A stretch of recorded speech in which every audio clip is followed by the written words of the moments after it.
Hopefully it works. Oh, meeting is now streaming live on Facebook. All right. So my name is Kim Kushner. I serve as our Assistant Director of New Student and Family Programs. We are live streaming this on the Office of Student Involvement Facebook page. Which is really awesome. And we are so excited. This week is Family Week, UMKC Family Week. So for those of you who haven't heard about what Family Week is, in the past, we've had a family weekend, which brings our parents, families, and supporters to campus. And this year, we've amended that slightly to provide a virtual week full of resources, celebrations, support for our students. And then for moms, dads, grandmas, grandpas, all of the supporters of our UMKC students. And we also welcome folks within our UMKC community to attend some of these really great collaborative programs. And so today we have invited Dr. Wes Parham to join us with an introduction to Haterology. And we are co-sponsoring this event with our fantastic friends in the Office of Multicultural Student Affairs, or MSA. You can learn more about them if you just Google, because I don't remember their website right offhand, Multicultural Student Affairs, UMKC, or find them on RU groups, or also they have all sorts of amazing social media. And we also are partnering with external relations and constituent engagement. So if you are a UMKC alumni or again, a community friend, definitely encourage you to reach out and learn more about the Alumni Association around our constituents engagement and external relations opportunities. Wes is an alum, and so it seemed like a really perfect fit to get him here and involved through that. So Wes, I am going to mute myself and I will be a moderator here. So if anybody has questions, feel free to use the Facebook chat, or you can use the chat within Zoom. And if we get folks coming in, I will continue to let them in. So great, turn it over. Well, thanks, Kim. I am excited to be here. As she mentioned, my name is Wes Parham, and so I want to say good afternoon to everyone joining us and everyone watching on Facebook online or through Zoom.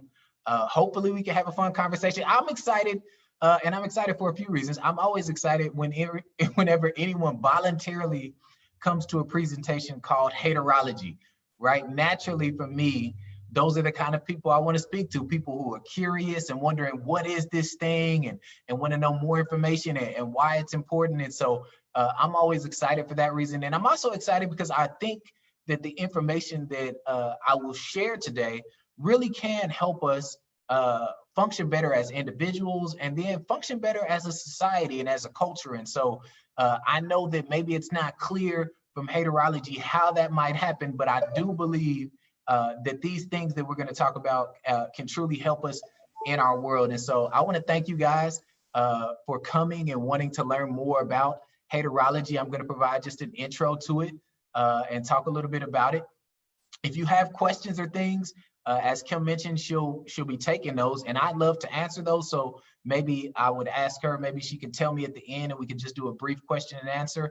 Awesome. At the end, and just kind of answer any questions you all may have. So let's get started. So before now I thought we were getting started. There we go. All right.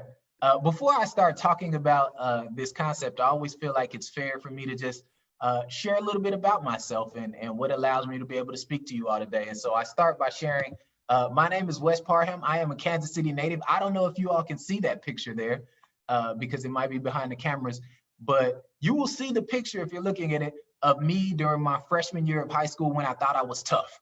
I was wearing an all FUBU outfit. I don't even think FUBU exists anymore, but I was wearing an all FUBU outfit. And I went to a school here in Kansas City, actually, called Lincoln College Preparatory Academy, home of the Blue Tigers. And so I was able to finish there and loved being able to grow up here in Kansas City and see how Kansas City has changed and evolved over time. And so for me, we're really at an amazing place in our city. After I left Lincoln College Preparatory High School, I actually went and did 4 years at an institution, which is what they call colleges. So you all don't think I went to jail. I think that's an important part of this process. I'm actually a UMKC kangaroo. So I got both my bachelor's degree and my master's degree at UMKC. I had a wonderful experience at UMKC. I tell people all the time that between working at UMKC, going there as a student, functioning with the Alumni Association, serving on the scholarship board, between all of those different things, UMKC owns about 19 years of my life. And so for me, it's always like coming home. I loved my experience there. I was in 13 different organizations. I was an officer in 9 organizations. I was courtworm king. I was vice chancellor honor recipient. I had so many amazing experiences at UMKC. I cheered super loud at the basketball games. I even made up a little dance. I called it the kangaroo bounce. It went like this. We did that. So we did that whenever we made threes. And so I love UMKC, and the opportunity to come back and be with them is always exciting for me because it did give so much to me. I did branch out for my PhD and go to a school on the East Coast called Regent University. But UMKC always has my heart and is always my home. You'll also know that I'm a family man. And that's important because not only am I happy to be a family man, I actually met my wife at UMKC. So not only did I get a BA and an MBA, I got an MRS. That's my Miss degree. And so I met my wife. We were actually president and vice president of the same organization, and that's how we got to know each other. I was the president, she was the vice president. Which is funny because now in our marriage, she's the president and I'm the vice president, but however it works out. And so because of that, we actually got married and we have had 3 children. You can see them there. My oldest is Eden. My middle girl is Inez. And then I guess I thought we had too much free time, so why not do it 3 times? And we put a little gap in there, and we had my son, Wes Parham II. And so you can see my family there, and we go and we eat lunch on UMKC's campus and run around. So my kids know UMKC really, really well. My wife and I are both alums from there. So this is just a great coming home. I think for the purposes of today, though, it's important that I share the reason that I'm talking to you and the reason that I'm talking about haterology is because I am unashamedly a hater. To be clear, I'm more of a haterologist, and a haterologist is someone who studies haters, this concept of hater, what it looks like in our society, what does it mean when we call people a hater, what's the effect of it, and things like that. And so I am a haterologist, and so much so that I actually wrote a book called Be a Hater. It's in stores now, Amazon, Barnes and Noble, all these different places. And so some of the concepts that I'm going to share today, or all of the concepts I'm going to share today, I go in much more depth in the book, but I do think that the things that are shared here are going to be helpful for us as individuals and as a culture. And so I am all about being a hater and encouraging you all to be haters. And I know immediately that made some of you feel uncomfortable, but I'm asking you, stick with me. And I promise we'll hopefully clear that up. So whenever I get ready to tell people that I'm a haterologist and that I encourage people to be haters and to talk about that, immediately people always want to know why, how, what happened here? Who would voluntarily call themselves a hater? Why would they do that? Who studies the idea of haters?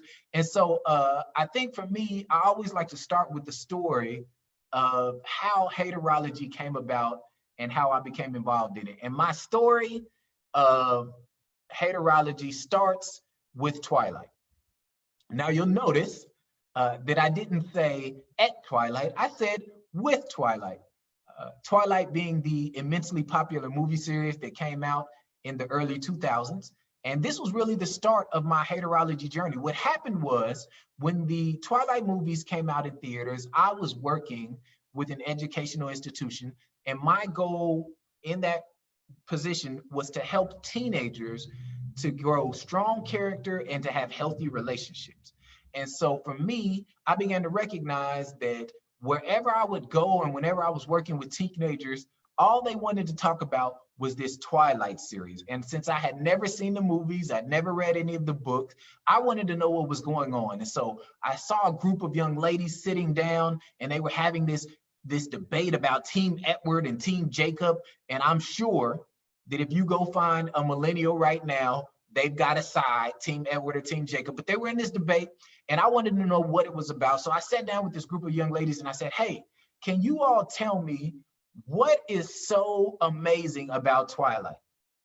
One of the young ladies turned to me and she said, well, Dr. Wes, it is an amazing love story. And I was like, okay, tell me about it. She said, there's a vampire. His name's Edward. And he loves this girl named Bella. And that sounds like a standard vampire story to me, but they were enthralled by that. And they said, and he wants to bite Bella more than he's wanted to bite anyone else in the world, but he won't do it. And that was the end. And they paused and I said, okay. They said, see, it's a love story. He wants to bite her, but he won't do it. Now, as excited as they were to describe this love story, I was troubled because my job was to make sure that they had a proper view of relationships and had healthy relationships. And so I heard this and I immediately became troubled because for me, that wasn't a healthy view of relationships. And so I turned to the young ladies and I tried to express my thoughts in a somewhat humorous way that they might accept it. I said, hey, you recognize that you just attributed love and brownie points to a man for not hurting the woman he loves. I said, you don't get brownie points for not hurting the woman he loves. Like, that should be basic. That's ground one. You can't be like, he loves me, he want to hurt me, but he never does. Like, that's not love. That, to me, that was a scary way to view relationships. Now, I said this hoping that one of them would say, you know what, that makes sense, or, you know, we do demand more from our relationships, or we recognize that this is just a movie. I expected any of those things and would have taken any of those things. But what happened was far more troubling than what I could have ever expected. One of the other young ladies turned to me and she said, Dr. Wes, you a hater. And that was it. That was the end of the conversation.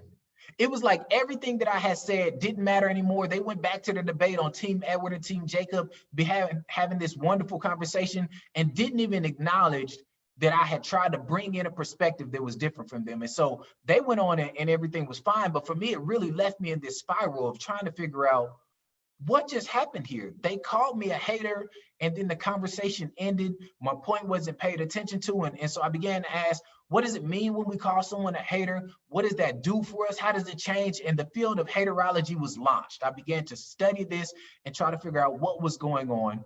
And in the midst of studying it, what I recognized was that in our culture, there were two different definitions of the term hater that existed. There was one, the term hater, that everyone would use, or they would tell you that this is what a hater is. If you were to ask them, you say, what's a hater? They say it's someone who wants to hold you back, someone who wants to sabotage your success, someone who doesn't want you to succeed. And this is what I call the espoused definition. This is what people would tell you that a hater is if you ask them. But then there was this other definition, and this definition I call the actual definition. And it's not wrapped up in what people would tell you a hater is, it's wrapped up in the way that they use the term hater. Let me give you an example. This is a conversation I once heard. Bro, them new Jordans is dope, ain't they? I don't really like Jordans. Bro, you always hate, man. You such a hater. Now, if you look at this conversation here, there is no attempt to sabotage someone's success here. There's no attempt to be jealous of someone, no attempt to stop them. What you do see, though, is you see people expressing a dissenting view or disagreement. And this is what I found is actually the way that we use the term hater in our culture and our society. We don't use it to describe someone who's trying to hold us back or stop us from succeeding. We use the term hater as a way to categorize or to classify someone who is offering a dissenting view or disagreement from us. In other words, as a culture, as individuals, as a society, what we've begun to do is conflate the idea of hating with dissent and disagreement. So much so that haters become people who dissent from you, or anyone who dissents from you becomes a hater, and anyone who offers a disagreement is hating. We've conflated those two things so that we view dissent and disagreement as hating. And to me, this is the true definition of what a hater is in our society. the definition that we actually use, not what we say it is. The definition of a hater is someone who disagrees or someone who dissents from the idea, view, perspective, etc. that I currently have. We've conflated those two things. And so as a result of that, I began to wonder, all right, if that's true, if as a culture and as a society, we began to conflate dissent and disagreement with hating, we began to call dissenters haters, people who disagree with us haters, what's the impact of that? How does that impact us? How does that change us? And through my research, I think, and exploring different things, I found all kinds of different reasons. But what I want to share with you all are 3 of the outcomes that I think are pretty significant that come from conflating this idea of dissent and disagreement with hating and haters. And those 3 things are that when we do that, when we view dissent as hate, it impacts our thinking and our innovation, it impacts our morals and our ethics, and it impacts our relationships. And so I think these are 3 things that are impacted by us taking dissent and disagreement and conflating it with hating and haters. And so I want to talk about these 3 things and the effect of them. So let's talk about thinking and innovation. And so as I began to kind of think about how does this idea of conflating dissent and disagreement with hating impact our thinking or impact our ability to be innovative, I knew I had to turn to someone who had really studied this idea of disagreement, who had studied this idea of dissent, who really thought deeply about haters and had done some deep research on haterology. And so I turned to the sage and scholar Gucci Mane. In 2010, Gucci Mane put out a song called Haterade. He's obviously studied this concept of haters and people being haters. And so as you can guess from the name of the song Haterade was about haters. It was about people who are offering dissenting views or disagreeing with Gucci Mane. And so in this song, Gucci Mane begins his verse by saying 2 lines that were extremely interesting. He started by saying, "I'm not listening and I'm not interested." In other words, when it comes to people who are offering dissent or disagreeing views from mine, if you're offering a dissenting view from the one I currently have, if you're disagreeing with me, I'm not listening to you and I'm not interested. And I think Gucci Mane's response or words here are illustrative or indicative of the way that we often treat dissent and disagreement in our society. We view it as hating. And so when it comes about, we say, I'm not listening or I'm not interested. The problem with that is that I would argue that there are 2 significant things that happen when we don't listen to dissent and disagreement or when we're not interested in it. The first is that if we're not listening to dissent and disagreement, it inhibits our ability to critically think. In order to illustrate this, there's a scholar named Stephen Brookfield. He studied critical thinking and he conceptualized the idea of critical thinking. He says, in order to critically think, you have to have 3 steps. The first step that you have to have is that you have to be able to hunt your assumptions. You have to be able to figure out what it is that you actually think about a thing. How do you actually feel about it? What do you actually know about it? And be able to actually identify what your thoughts and ideas are. The next step, he says, is that you then have to take what you believe, what you know about an idea, and you have to compare it with conflicting ideas and thoughts and contrast them together. But the question then becomes, if our response as a culture, if our response as people is when we hear dissenting views or disagreeing, we are to say, hey, we're not listening to those, then how do we complete the second step of critically thinking?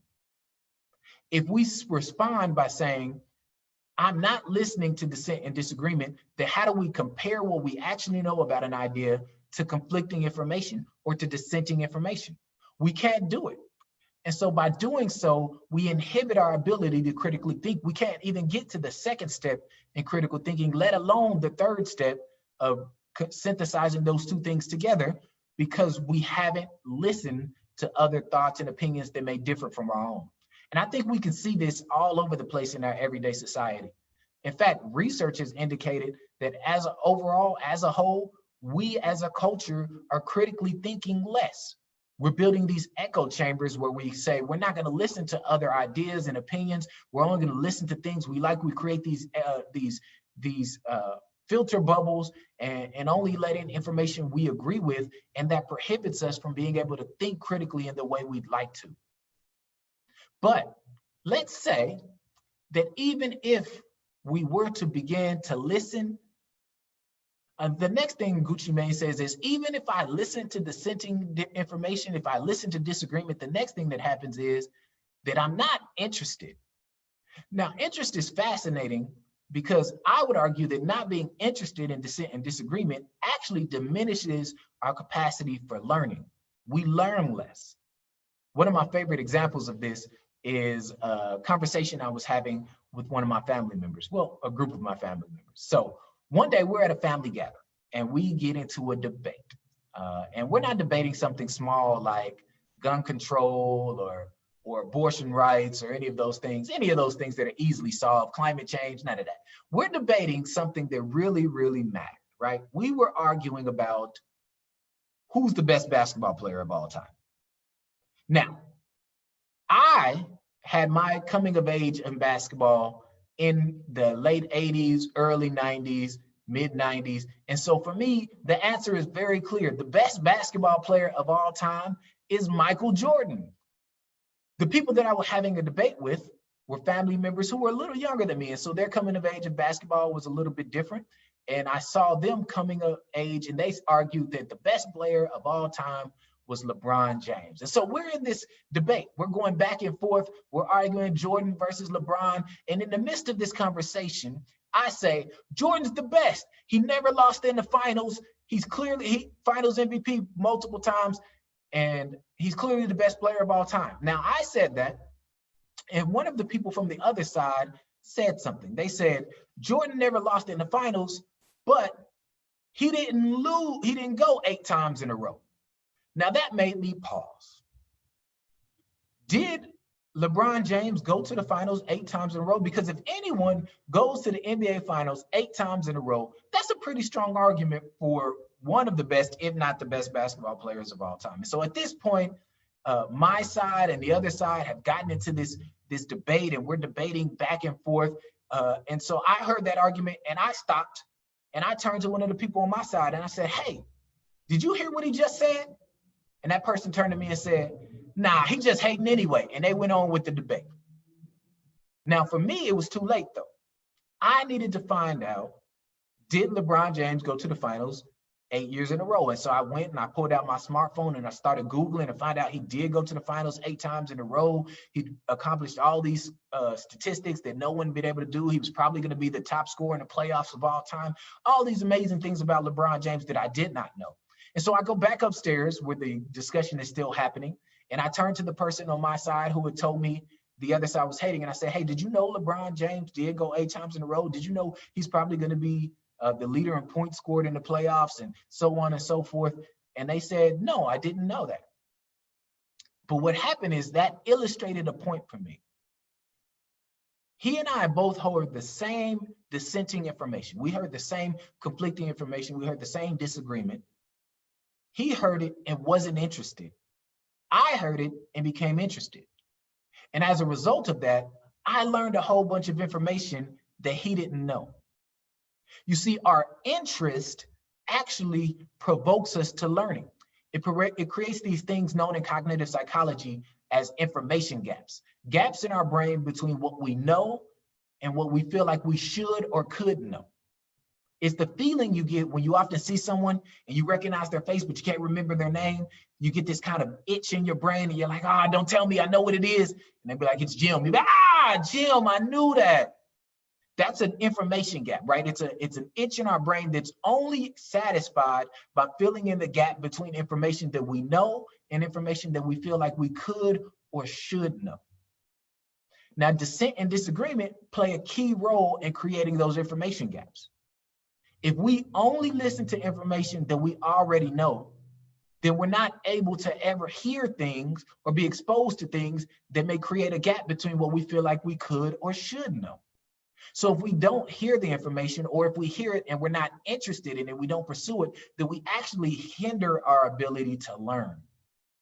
And so by doing so, by conflating dissent and disagreement, by saying, hey, hating is the same thing as dissent, and disagreement is done by haters. By doing that, we actually limit our critical thinking. We actually diminish our capacity for learning. But that's not the end of it. What we also find is not only does this work against us, it hinders our ability to be innovative. And it does that through this process called Janusian thinking. Janusian thinking is based on the Roman god Janus, right? He had two faces that faced in opposite direction attached to the same mind. And what the concept was about was being able to say, if you can hold two conflicting bits of information in your brain at the same time, it forces your brain to come up with novel and creative solutions to problems. In other words, not only does it allow us to critically think or allow us to enhance our capacity for learning, it helps us to think innovative. Perfect example, or one of my favorite examples of this, is the Wright brothers. The Wright brothers held in their mind the idea that humans can't fly. But they also held in their minds the idea that the physics that allow a bird to be able to fly seems like it should apply to humans. And so they combined those two things together, and what did they come up with? The airplane. A similar example can be Microsoft Word, right? Bill Gates held in his mind the idea that computers are powerful and should be a benefit to everyday individuals. But also in his mind that not a lot of people know the coding language to be able to make computers work effectively. He held those two things in his mind, and what did he birth? Microsoft Word. Or not Microsoft Word, Microsoft Windows. Microsoft Word too, but Microsoft Windows. But that's how it works, right? We can attribute almost any of the greatest innovations, Uber, Netflix, any of these amazing things that we've seen, to this idea of being able to hold two conflicting bits of information in our mind at the same time. Janusian thinking allows us to come up with novel and innovative solutions. But if we say, you know what, when it comes to dissent and disagreement, I'm not listening. When it comes to them, I'm not interested. Then all of a sudden, not only do we diminish our critical thinking, we diminish our capacity for learning, we also are unable to do Janusian thinking and come up with these innovative and novel solutions for problems. And so this idea of seeing dissent and disagreement as hating, as dismissing it because it's hating, as not paying attention to it because it's hating, actually hinders both our thinking, impacts our thinking, and our ability to be innovative. But that's not all it does, right? It also affects our ethics. I argue that it gives us these things called malleable ethics. And to explain how that works, I think it's important we have to kind of think through and understand how ethics arrives. Our idea of ethics, our ethics are intrinsically linked to what we think is right, our sense of rightness. If we think it's right to behave this way, or it's right to get this outcome, then we will behave ethically in a way that will allow us to do that. So most of the time, we just believe what we believe is right, and we build our ethics on that without question. That is until all of a sudden someone offers some dissent or disagreement about what we think is right. If you think it's right to, I have nephews and nieces and children. So if you think it's right to hit a child because they took your toy, then that's what you will do, and you won't have any ethical bounds around that thing because you believe it's right.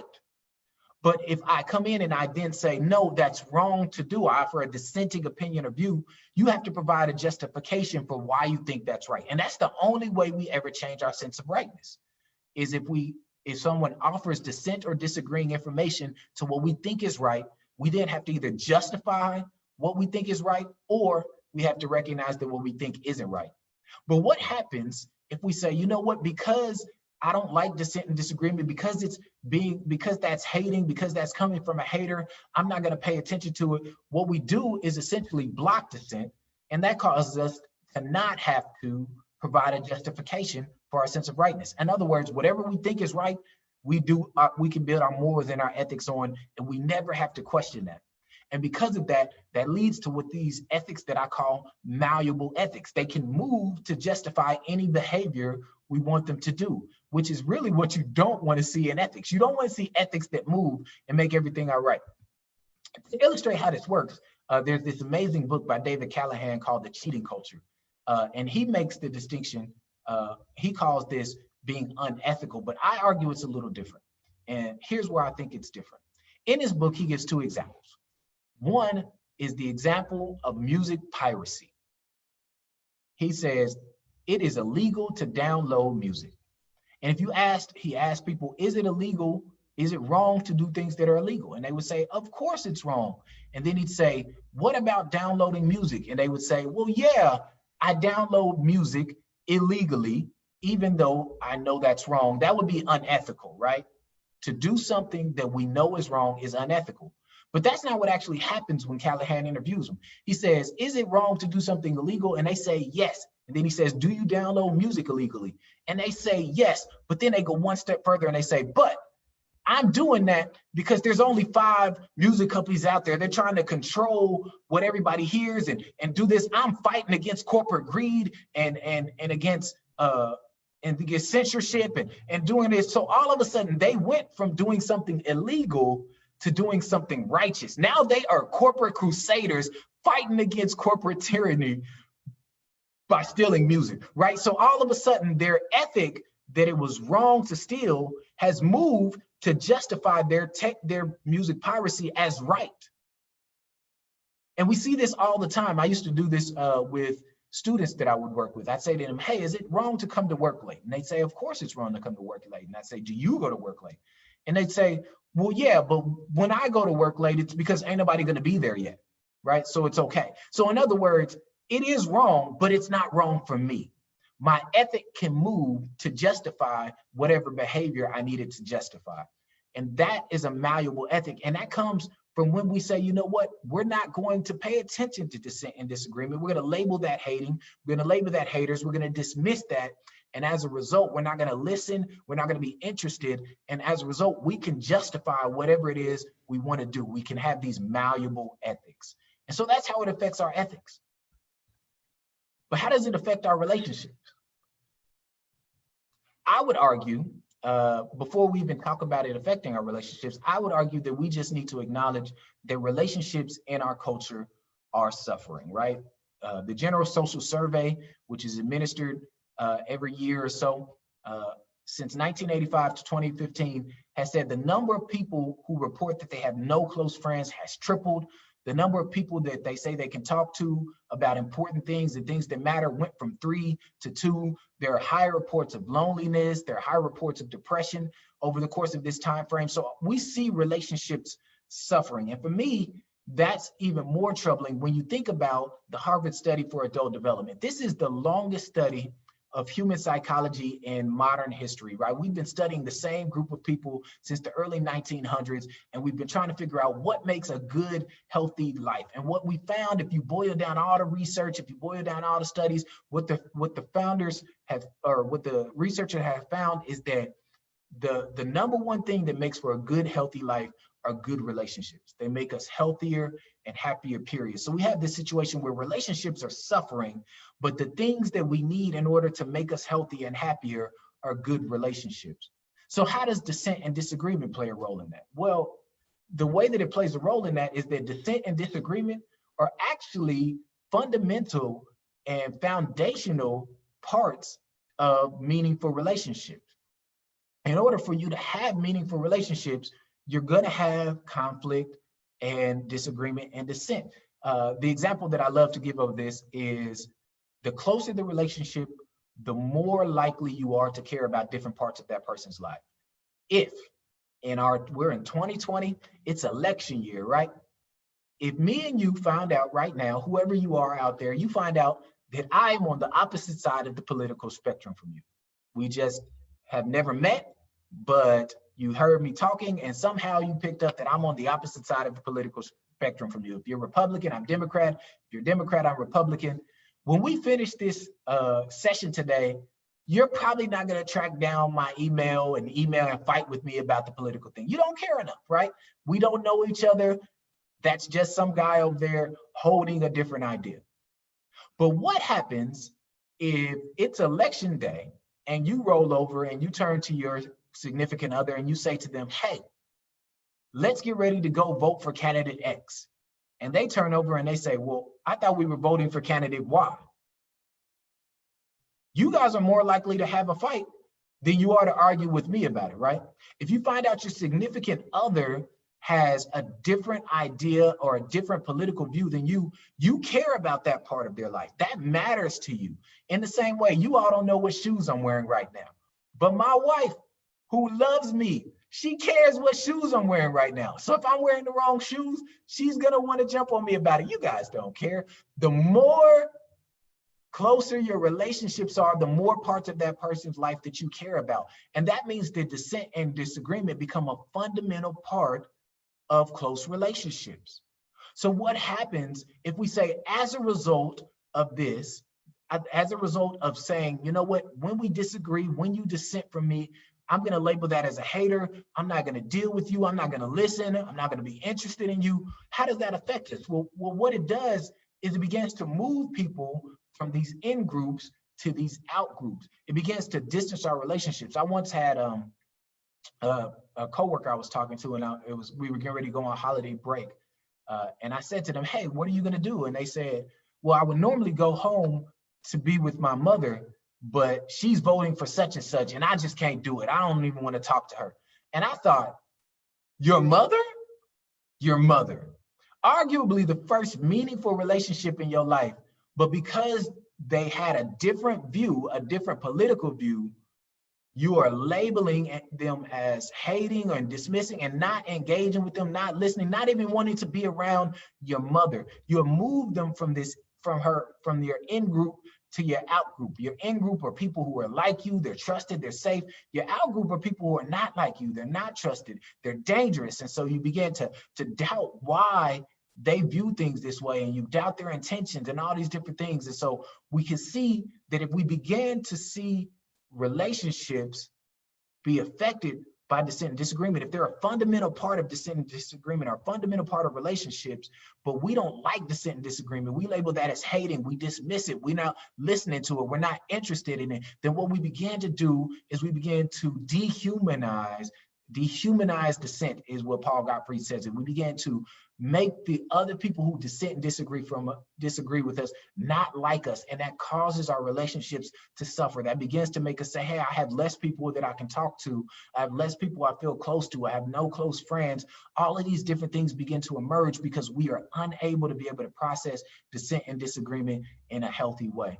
And so when you think about all of those things, when we think about dissent and disagreement and viewing it and conflating it as being hating, and viewing it and conflating it as being haters, and that affects the way that we think. It affects our critical thinking, it affects our learning, it affects our innovation, it affects our ethics because we're able to move our ethics because we don't have to listen to dissenting view. It affects our relationships because we don't take that dissent and disagreement and be able to process it. We just dismiss it. We move it out the way and label those person as a hater. And as a result, our relationships suffer, our thinking suffers, and our ethics and our moral code gets shifted. And because of that, I argue that we shouldn't avoid dissent and disagreement, we should pursue it, right? And so for me, if a hater is someone who dissents from you, someone who disagrees with you, someone who offers a different perspective that essentially is going to help you to critically think, that is essentially going to help you in terms of potential for learning, that's going to challenge your ethics to make sure that they're solid, who's going to play a part in your relationships to help you be able to balance those better, then I essentially say, hey, let's be haters, right? That's why the book Be a Hater came about. That's what haterology is about. If we study this idea, I think that we would want to be haters. We want to be people who would challenge people. We want to be people who are going to help their thinking, who are going to help their ethics, and who are going to help their relationships. And as a result of that, that's where I think one of the key lessons of haterology come down to this. Instead of us running away from dissent and disagreement, from labeling it hating, from conflating it with haters, we should pursue it. We should pursue those with dissent and disagreement. We should learn to process it. We should hold those ideas. And I think those would be better people. And so I want to thank you guys for being with me today. That's my kind of brief intro to haterology. I'm going to ask Kim if there were any questions that came up and try to address any of those. And just thank you guys for listening, those of you all who did. Awesome. Thank you so much. That was really interesting to think about. And like realize how fun and how cool it can be to study things like this, like Yeah, yeah, sometimes our yeah. students also and our families might think like, well, my student has to study medicine or chemistry or art or English, but hey, they can also study some of these things like in the pop culture world and think about theories and models that relate to cognitive. You talked about like cognitive dissonance, and you talked about Yeah, yeah. psychological theories and models, and just all of that. And so, I think that can be something that also, beyond even some of the content that you provided, is just really awesome that you were able to translate within this presentation. So, thank you. Well, thanks. I appreciate it. Yeah, it's fun for me. I like to be able to think through these things, and you see them all over the place. So, Yeah. Well, I am just double checking. Oh, we've got a question here. We got a couple things in the chat here. okay. Um, we've got one of our family members who said that was awesome and very insightful. So, yay. And then Yay. we've got Sue here saying, are you using the term hater, meaning confronting dissent and disagreement? Yeah, I think the term hater doesn't necessarily mean confronting. I think it means being, right? And so when I say be a hater, what I mean is be the person who's willing to offer dissent and disagreement, but also be the person who's willing to process it. And so I argue that our society has conflated the term hater with people who dissent and disagree with us. So that means that they will call you a hater for offering dissent and disagreement. And I say, hey, then be that. But at the same time, it means that we can also be prepared to listen to dissent and disagreement. And so a hater for me is someone who does both of those things. Awesome. Thank you.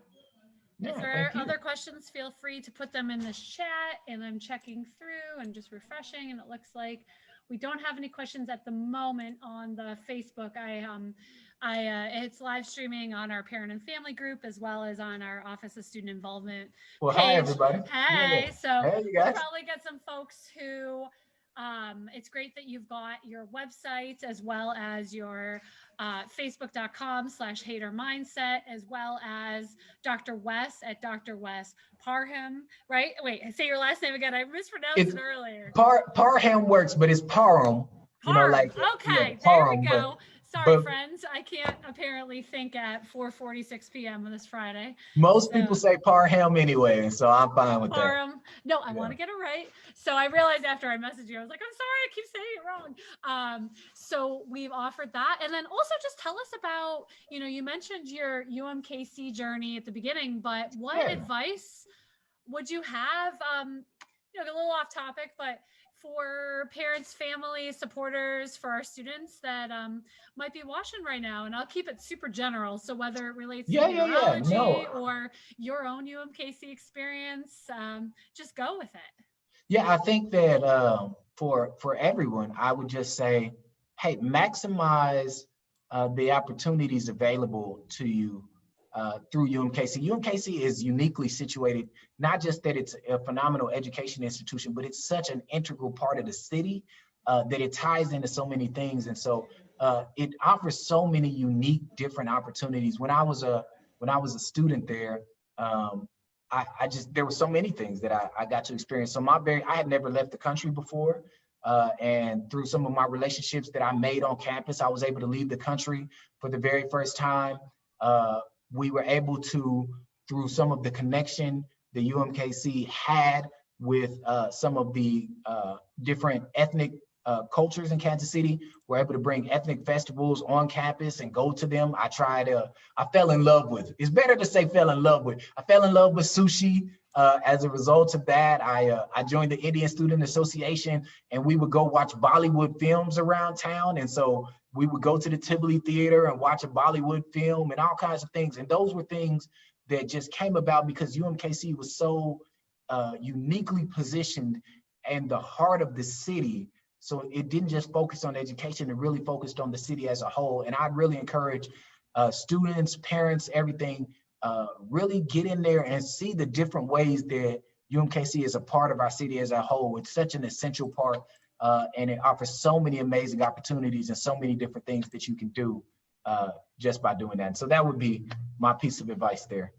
I love it. I love it. I always call UMKC kind of the hidden gem of Kansas City, Yeah. when I used to work in admissions and talk to families. And I really do believe in that. I think that there's so many resources and opportunities here. So thanks for sharing that.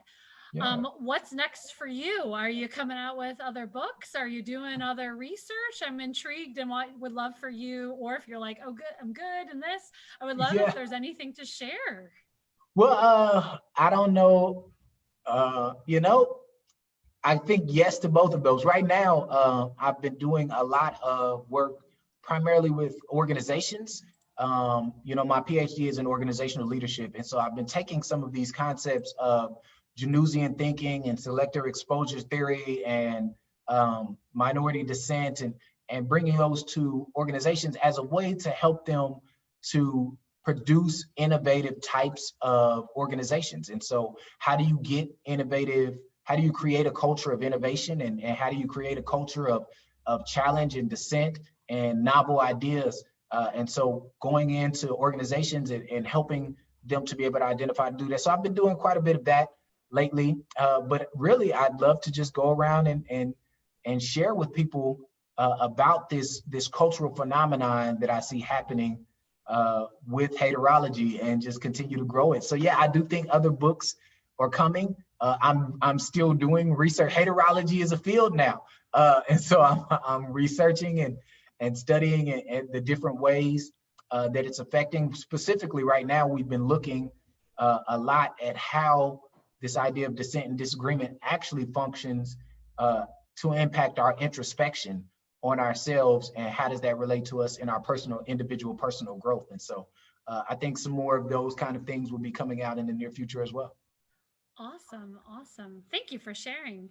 So it sounds like for any of our parents, family supporters too, maybe emailing you if they are, I know throughout the week, I've met some really fantastic family members who are, vice presidents of their organization or are different, in the business world or in education. And it sounds like you've got some great resources to share too, if they're ever looking for a UMKC alum who is not too far off from, where their students are currently, who can maybe. I'm older than I look now. I'm old. Young at heart though, young at heart. Yeah, I'll take that. But I think, and for our students who are watching, if there's, you and I had chatted just being like, hi, how can I get more involved in UMKC stuff and, share out some of this awesome knowledge. And so again, your contact information is located there, and learn more about, just get in touch with you. So anything else to share before we end our time today? No, just thank you guys for allowing me. Thank you, Kim, for allowing me to come and talk, and would love to. I will say that I love to. You can't encourage people to pursue dissent and disagreement without being open to it yourself. So I love to debate and to dialogue and hear feedback and conversation. So please, my contact information is there. Shoot me an email, give me a call. I'd love to. I didn't put my phone number there, but shoot me an email, visit my webpage. I'd love to just chat more about any of your thoughts, or where you may agree, where you may disagree, questions you may have. I'd love to hear from you. So great. Well, thank you, everyone. Very excited again to have this.